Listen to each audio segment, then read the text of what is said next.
It's the 18th of November 1952, and 4 F9F Panther jets are on their way to strike a target in North Korea, just a few miles from the Soviet border, when the section leader, Lieutenant Elmer Royce Williams, gets a call on the radio from the American strike force. We have 7 bogies incoming. Protect the fleet at all costs. Copy. 83 miles to the north, a Soviet base just outside of Vladivostok picks up the American contacts and radios to flight leader Captain Nikolai Belyakov.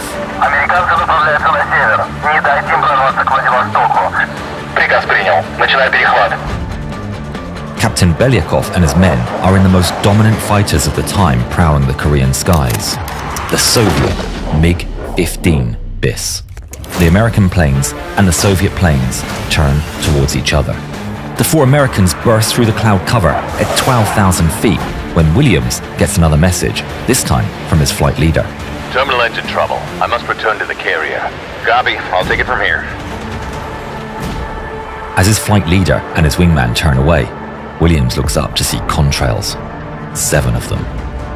It's just Williams and his wingman, Lieutenant Dave Rowlands, left to take on what the Americans still think are 7 Korean jets. The 2 Americans are the only ones standing between the enemy and the American ships. Belyakov orders the groups to split into 2 and dive upon the enemy. The nimble MiGs roll and dive. Williams and Rowlands are at 26,000 feet when they see the MiGs split, but they lose sight of them as the contrails disappear. Suddenly, impacts clatter on Williams' fuselage and tracers zip by his canopy. They're coming from the right. Williams and Rowlands break into evasive maneuvers, rolling and turning as the first MiG roars by them. A second MiG attacks. There's more clacks and bangs reverberating through Williams' airframe as the speeding fighter litters them with lead. It flies past, but it's replaced by yet another MiG pouncing on the vulnerable Panthers. The American Panthers have good roll, but they're completely outclassed by the MiGs in air-to-air combat.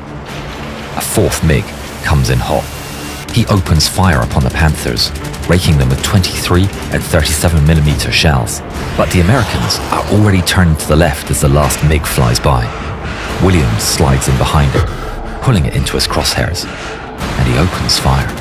Inside the MiG, Senior Lieutenant Pakomkin feels the impact of a hit as alarms blare in the cockpit.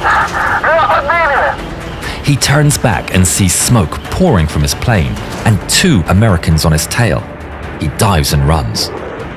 Dave Rowlands sees the opportunity and dives after the enemy fighter, leaving Williams alone to watch the 3 remaining MiGs pulling away.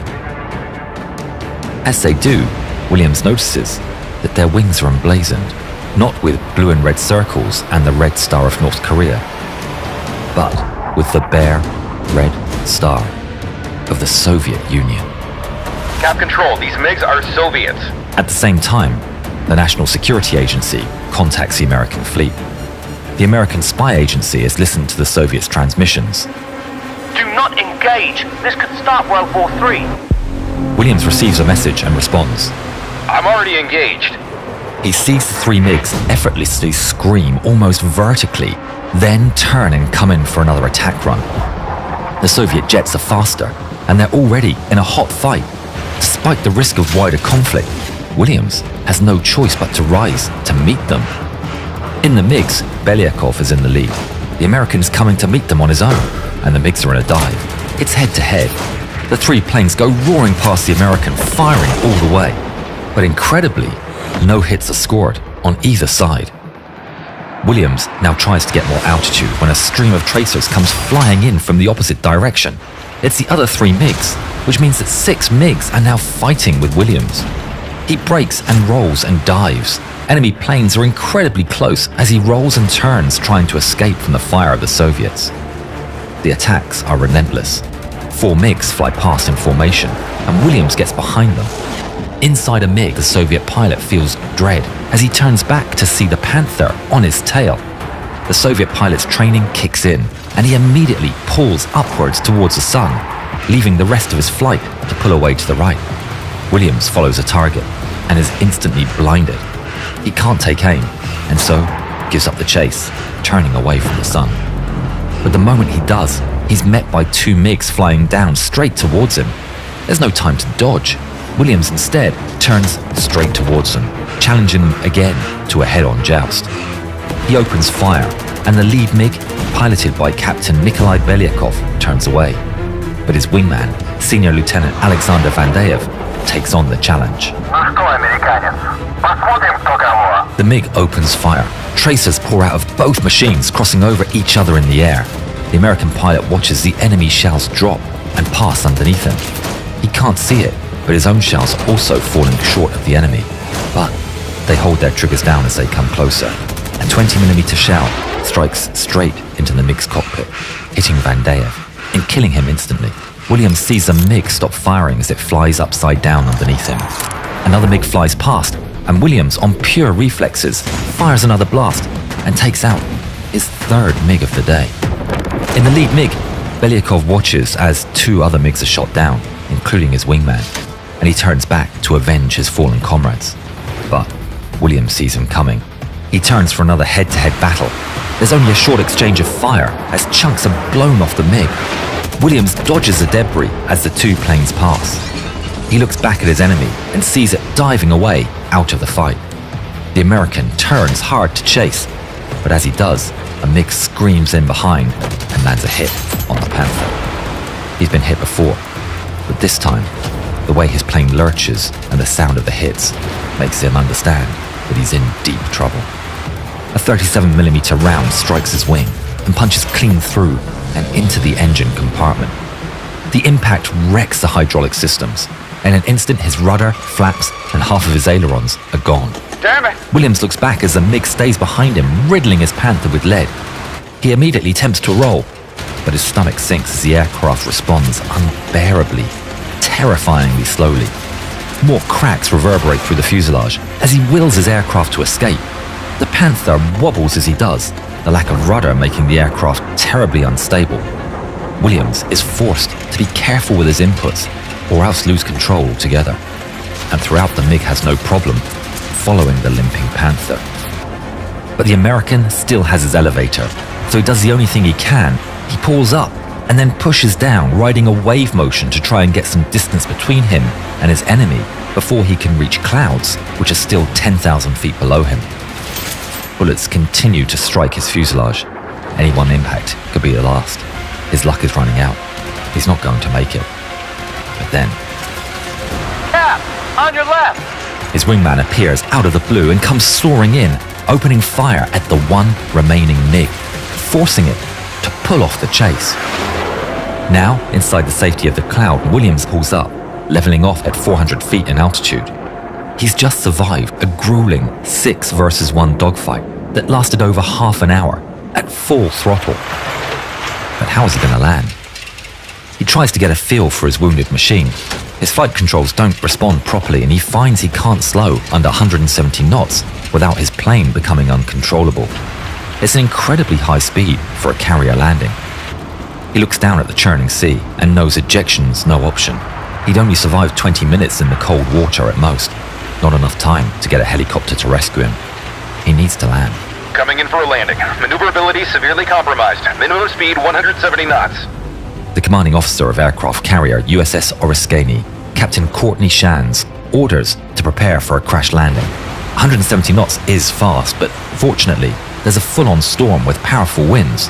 So with the ship going directly into the wind, Shand orders to get the maximum they can out of the engines. In the air, Williams' heart is racing. Everything he does on the plane feels floaty and imprecise as he teeters on the edge of control. He musters all his skill and spots the aircraft carrier and lowers his landing gear. The added drag affects the Panther's aerodynamics and he starts immediately veering off course. Williams wrestles with the controls but struggles to bring it back in line. I'm gonna miss it. Shands looks out with his binoculars. Williams is misaligned and not getting back on the flight path. He knows he won't survive a go-around. He needs to land now, and if he can't align with the carrier, then the carrier must align with him. Tell him to keep going. Heading 196 now. The whole aircraft carrier starts turning. Captain Shands keeps his eyes on Williams, ordering course corrections as the barely controllable Panther barrels in towards the flight deck. He's still crooked, but time is running out. The American pilot is forced to commit to final approach while his runway still turns before him. 500 yards, 250 yards, 100 yards, 50 yards. This is it. Royce Williams, in his Panther jet, slams the aircraft down at 200 miles an hour. Miraculously, the third cable grabs and he's lurched forward as the wounded bird is brought to an abrupt stop. He'd done it. After half an hour of grueling battle against 7 enemies, his F9F Panther had suffered 263 holes across its fuselage and so much wing damage, it's a miracle it didn't snap off. It was then that the cover-up started, and a huge effort to calm the fires of a potential catastrophic conflict between 2 nuclear superpowers. Both sides exchanged harsh diplomatic notes, but the incident was not made public by either side, and with all records connected to it, classified. Gun footage was edited to remove Soviet roundels. Any reference in the transcripts of that day referring to Soviet fighters were just changed to enemy. Williams was awarded the Silver Star for his part in the action. He continued his service, retiring in 1980 and never telling a soul what happened until 50 years later, when the documents about that fight became declassified. When the story went public in Russia, the Russians conceded to 3 planes being lost, having been ambushed by the Americans. The US government upgraded Williams' Silver Star to a Navy Cross in 2022, and in 2026, there's news that he may even be getting the Medal of Honor.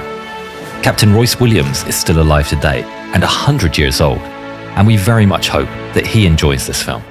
For another great modern air battle, check out this film on when MiG-29s ambushed Eagles in Iraq.